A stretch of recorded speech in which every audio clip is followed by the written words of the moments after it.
پاکستان مسلم league نون کے مرکزی chairman میاں محمد نواز شریف نے چارسدہ کے سیلاب زدگان کے ساتھ چارسدہ ڈگری کالج میں ملاقات کی، جہاں پر متاثرین سیلاب کیمپ کی شکل میں رہ رہے ہیں۔ متاثرین سیلاب کے ساتھ ملاقات اور میڈیا کے ساتھ بات چیت کے دوران میاں محمد نواز شریف نے کہا کہ ہم نے پارٹی صرف اس مقصد کے لیے بنایا ہے کہ ہم عوام کی خدمت کر سکے۔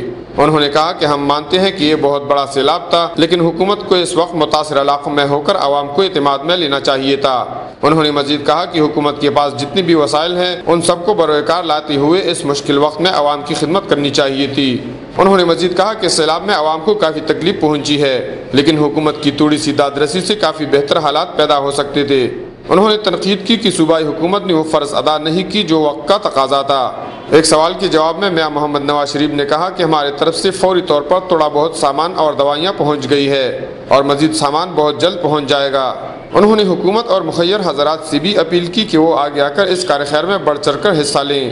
کفایت اللہ، اے نیوز، چارسدہ۔